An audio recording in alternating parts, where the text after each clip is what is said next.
Ayon sa pinakahuling pag-aaral, ang impluwensiya ng namamanang edad sa haba ng buhay ay nasa 25% lamang. Kung gayon, ano ang nagtatakda sa natitirang 75%? Ang sagot ay ang mga nakasanayan mong gawin araw-araw. Ang mga unang bagay na ipinapasok mo sa iyong bibig pagkabangon sa umaga, ang galaw ng iyong katawan sa buong maghapon, at ang nararamdaman mo bago ka matulog sa gabi. Ang mga tila maliit na gawin na ito ay nagpapabago sa ating mga selula araw-araw at nagpapasya sa pinakamahalagang resulta na tinatawag nating haba ng buhay. At ang epekto nito ay hindi kailanman maliit. Totoo iyon. Ngayong araw, ibabahagi ko si Dr. Marco Villanueva, ang ranggo ng nangungunang 5 ugali para sa mahabang buhay, base sa pag-aaral tungkol sa mga taong nabubuhay ng matagal at sa pinakahuling medisina para sa matatanda. Lalo na sa ika-4 na paksa na tungkol sa paglalakad.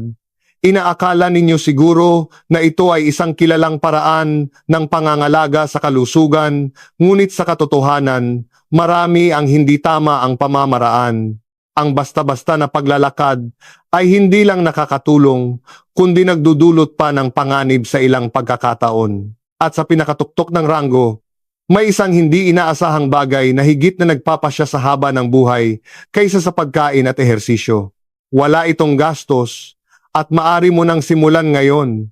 Ngunit kung hindi mo ito malalaman, kahit gaano mo pa alagaan ang iyong kalusugan, ang bisa nito ay mababawasan ng kalahati.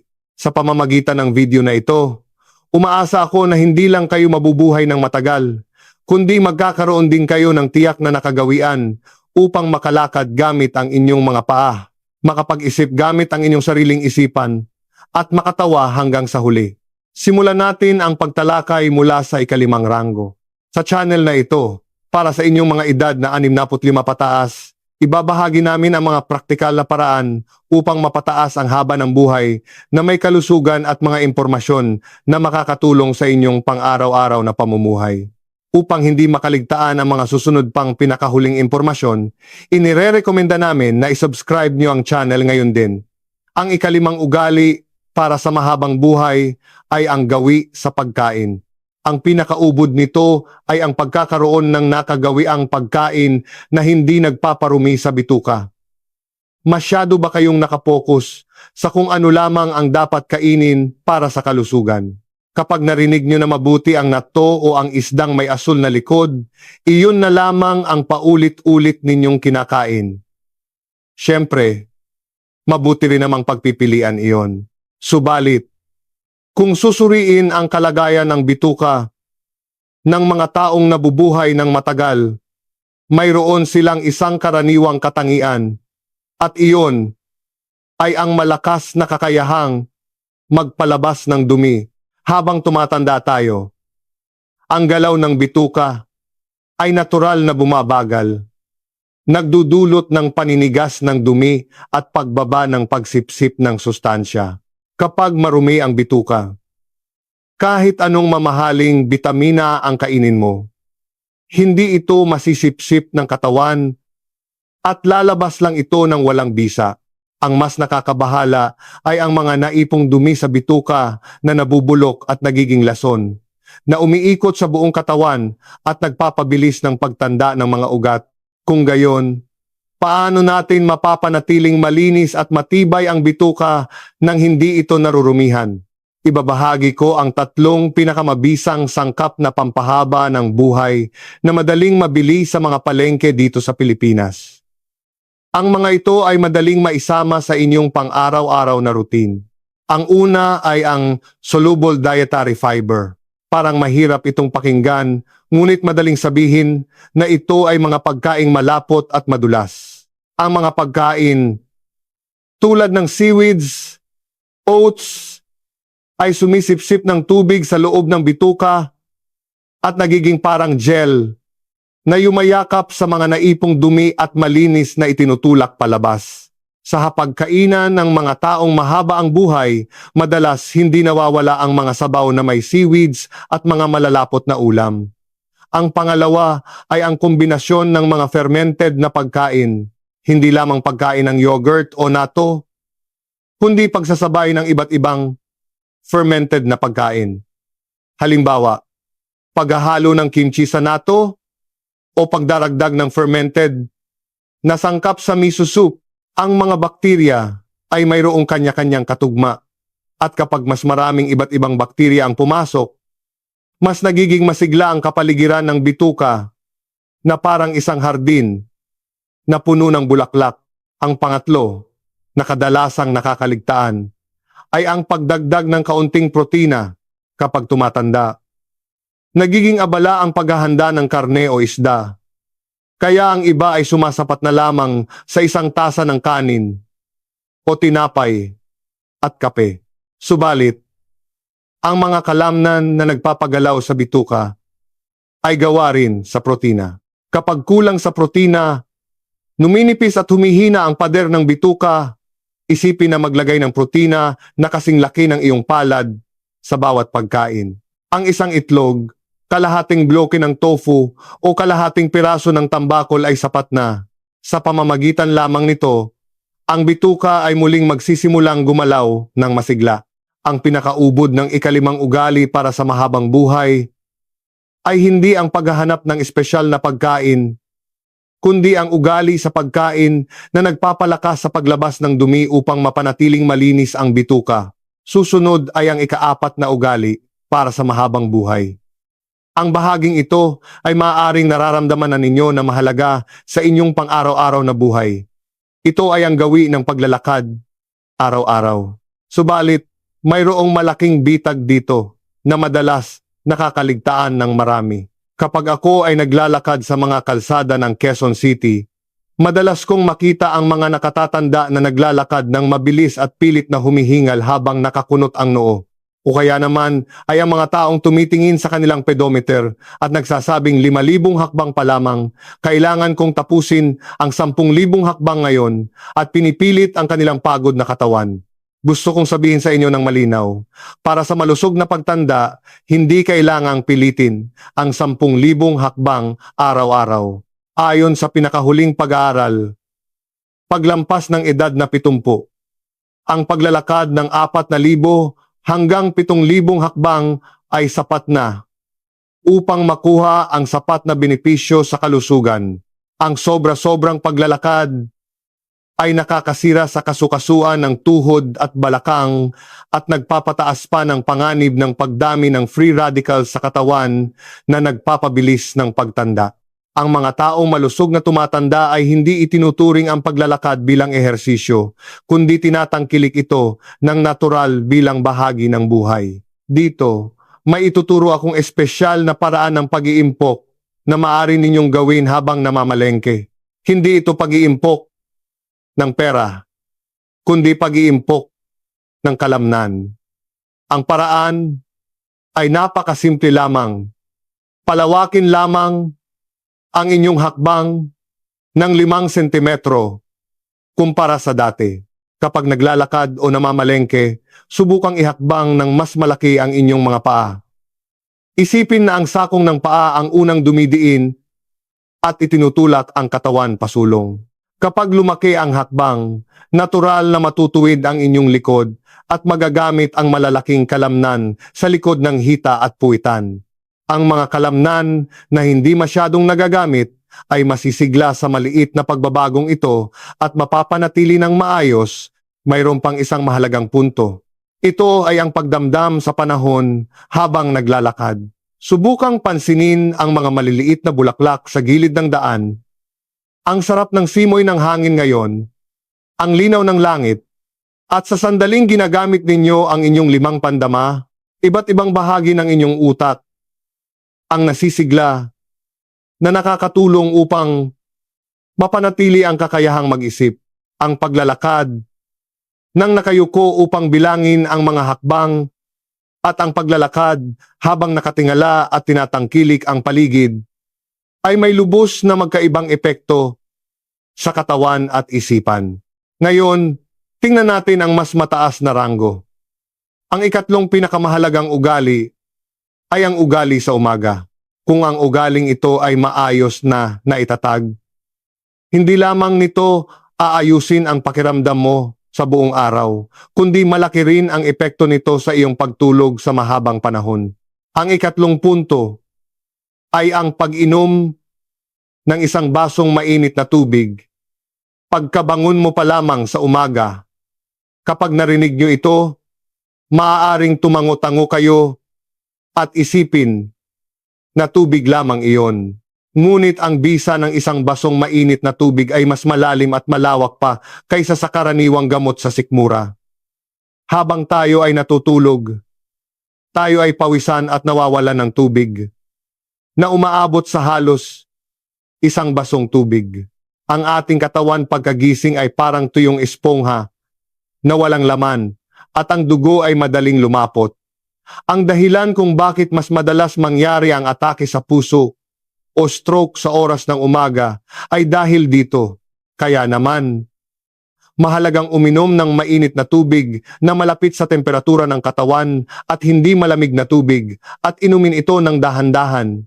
Isipin ang mainit na tubig na dahan-dahang dumadaloy sa inyong lalamunan papunta sa sikmura. Unti-unting umiinit ang loob ng katawan at ang mga natutulog na organ ay dahan-dahang nagigising at nagsasabing umaga na. Oras na para kumilos. Sa prosesong ito, ang mga nerbiyos na nagpaparelax sa katawan ay natural na gumagana at ang balanse ng autonomikong sistema na madaling magulo sa buong maghapon ay dahan-dahang naaayos. Sa katotohanan, kung pakikinggan ang mga kwento ng mga nakatatanda na nanatiling malusog ng matagal, marami sa kanila ang ginagawa ang ugaling ito sa kanilang buhay ng walang labis na pagsisikap. Pagkagising sa umaga, ang iba ay nagsasaing ng tubig, nagtitimpla ng tsaa, at umiinom ng isang higop o di kaya ay nag-aalay ng tubig sa maliit na altar sa bahay at umiinom ng mainit na tubig bilang simula ng kanilang araw. Ang mga simpleng paulit-ulit na gawin na ito ang nagiging pundasyon ng mahabang buhay. Ang paraan ay mas simple kaysa sa iniisip nyo. Maghanda ng tubig sa takore bago matulog sa gabi. Pakuluan ito sa umaga. At kapag nagsimulang kumulo, hinaan ang apoy at hayaan ito sandali at hintayin hanggang sa mawala ang singaw. Ang temperatura na kaya ninyong higupin ng mainit ay ang pinakamabuti. Sa mga balang araw, ang tubig na pinainit sa microwave ay okay lang din. Ang mahalaga ay hindi ang sobrang init, kundi ang pagiging mainit nito na unti-unting nagpapabasa sa loob ng katawan nang hindi nagmamadali. Buksan ng kaunti ang bintana upang makapasok ang sariwang hangin at dahan-dahang lasapin ang mainit na tubig habang nagpapasalamat sa katotohanang nagising ka pa ngayong araw. Ang isang basong ito, kung saan mo idinadasal sa iyong sarili na sana ay maging matiwasay ang araw mo, ay mas matindi pa kaysa sa anumang mamahaling anti-aging na pamamaraan. Subukan itong gawin simula bukas ng umaga sa iyong pagbangon. Ang ikalawang pinakamahalagang ugali ay ang oras ng pagbawi ng lakas na masasabing kasing halaga o higit pa sa pagkain at ehersisyo. Ito ay ang malalim at dekalidad na tulog na naglilinis sa iyong utak. Nakakatulog ka ba ng mahimbing nitong mga gabi? Hindi kakaunti ang mga taong nagigising ng ilang beses sa kalagitnaan ng gabi o nagigising ng madaling araw at nahihirapang makatulog muli. Subalit, may isang katotohanan na hindi alam ng marami habang tayo ay natutulog. May kamanghamanghang gawaing paglilinis na walang tigil na nangyayari sa ating utak. Ang isang espesyal na likido na dumadaloy sa utak ay dumadaloy na parang hinuhugasan ang mga naipong dumi sa buong araw at nililinis ng lubos ang tinatawag na basura ng utak. Kasama rin dito ang mga sangkap na kilala bilang pangunahing sanhi ng Alzheimer's. Sa madaling salita, ang pagkakaroon ng malalim na tulog ay hindi lamang simpleng pahinga, kundi ang pinakasiguradong paraan upang linisin ang buong utak at protektahan ang kakayahan sa pag-alaala at paghuhusga. Mayroong isang punto dito na dapat ninyong tandaan. Ang matagal na pagtulog ay hindi nangangahulugang ito na ang lahat habang tumatanda tayo. Dahil nababawasan ang dami ng ating pagkilos, natural na nababawasan din ang kailangang oras ng pagtulog. Kahit hindi ninyo makumpleto ang 6 o 7 oras na tulog, kung wala kayong labis na antok sa buong araw, wala kayong dapat na labis na ikabahala. Ang tunay na mahalaga ay hindi ang haba ng oras, kundi ang lalim ng tulog. Ang susi ay kung gaano ninyo mapapahinga ng sapat ang utak sa unang malalim na tulog na dumarating sa loob ng humigit kumulang 1.5 oras matapos makatulog. Upang matulungan ito, magbabahagi ako ng 2 maliliit na gabi-gabing ritual na maaari ninyong simulan ngayon din. Ang una ay ang ugaling paghina ng ilaw pagkatapos ng hapunan. Ang ilaw sa ating mga bahay ay kadalasang masyadong maliwanag kahit sa gabi. Ang puti at matinding liwanag na parang sa convenience store ay patuloy na gumigising sa utak at pinapaniwala itong araw pa lamang. Pagkatapos ng hapunan, patayin ang ilaw sa kisame at buksan lamang ang lampara o indirect lighting. Sa ilalim ng mapusyaw na kulay kahel na ilaw, ang katawan ay natural na magsisimulang maglabas ng hormone na nagpapaantok. Ang pangalawa ay ang pagsusulat ng mga iniisip sa papel. Nakaranas na ba kayong mahirapan sa pagtulog dahil naiisip ninyo ang pagpunta sa ospital bukas o paulit-ulit na naaalala ang sinabi mo kanina? Ang pag-aalala kapag nasa isip lang ay lumalaki na parang snowball. Bago matulog, sumulat ng mga nakaka-stress na bagay at ang dapat gawin bukas sa isang maliit na kwaderno. At sa sandaling isara ang kwaderno, magpapadala ka ng senya sa utak na ang problemang ito ay naipagkatiwala na sa papel. Kaya pwede na itong bitawan pansamantala. Nakakamangha na sa pamamagitan lamang nito, gagaan ang iyong pakiramdam at mas madali kang makakatulog. Ang gabi ay hindi oras upang labanan ang antok. Ito ay isang mahalagang oras upang pagpahingahin ang iyong sarili na nagtrabaho sa buong araw at linisin ang iyong utak. Habang naiipon ang gawin na ito na paghina ng ilaw at pagpapatahimik ng isip bago matulog, ang iyong katawan at alaala ay tiyak na magbabago. Sa wakas, oras na upang ihayag ang unang ranggo. Kahit na ginagawa ninyo ng tapat ang lahat ng ito, pagkain, ehersisyo, ugali sa umaga at pagtulog sa gabi, kung wala ang unang sangkap na ito, ang ating kalusugan ay guguho sa isang iglap na parang bahay na itinayo sa buhangin. Ang pinakahuling ubod ng mahabang buhay ay walang iba kundi ang puso na nakakaramdam ng pakikipag-ugnayan sa ibang tao. Pakiramdam nyo ba ay tungkol lamang ito sa mindset? Subalit, ito ay hindi lamang emosyonal na pag-aaliw, kundi isang malinaw na katotohanan na nakumpirma ng mga dekada ng pananaliksik. Mayroong matagalang pag-aaral na itinuturing bilang isa sa pinakamatagal na pananaliksik sa mundo. Ito ay ang pag-aaral na sumubaybay sa mga tao sa loob ng ilang dekada upang suriin kung ano ang nagpapalusog at nagpapasaya sa tao. Ang resulta ay iba sa inaasahan ng marami. Hindi ito ang dami ng kayamanan, hindi rin ang kasikatan, at hindi rin ang mga numero ng kalusugan. Ang conclusion ay iisa lang, mainit na pakikipagkapwa-tao. Sa kabaligtaran, ang pagiging hiwalay at pag-iisa ay isang nakamamatay na lason sa kalusugan. Ang taong nakakaramdam ng matinding pag-iisa ay may mas mataas na panganib ng kamatayan kaysa sa mga hindi. At ang epekto nito ay katumbas ng paninigarilyo ng maraming stick ng sigarilyo araw-araw. Ang pag-iisa ay nagdudulot ng talamak na pamamaga sa katawan, nagpapababa ng resistensya, at makikitang nagpapabilis sa pagtanda. Hindi ibig sabihin nito na kailangan mong gumawa ng maraming kaibigan o makisalamuha sa iba araw-araw. Kapag pinilit mo ang iyong sarili na dumami ang koneksyon, ito ay magdudulot ng stress at mawawala ang orihinal na kahulugan nito. Ang pakikipag-ugnayan na tinutukoy dito ay ang tahimik na pananalig na mayroong kang tiyak na lugar sa lipunan at mayroong nangangailangan sa iyo. Kung gayon, paano mo mababawi ang pakiramdam na ito? Mayroong 3 maliliit na aksyon na maaari mong gawin simula ngayon. Ang una ay ang pagdaragdag ng pagbati. Kapag nakasalubong mo ang iyong kapitbahay sa elevator ng iyong kondo, huwag lang itong tapusin sa hello. Subukan mong dagdagan ng ang ganda ng panahon ngayon o ang ganda ng suot ninyo sa pagbabayad sa grocery store. Ang pagsabi ng salamat habang nakatingin sa mata ay sapat na. Ang maikling sandaling ito ng pakikipagpalitan ay nagpapalabas ng mga sangkap na nakakatulong sa kaligayahan at katatagan ng katawan at nakakatulong pa upang maprotektahan ang daluyan ng dugo at puso. Ang pangalawa ay ang pag-aalaga ng isang bagay.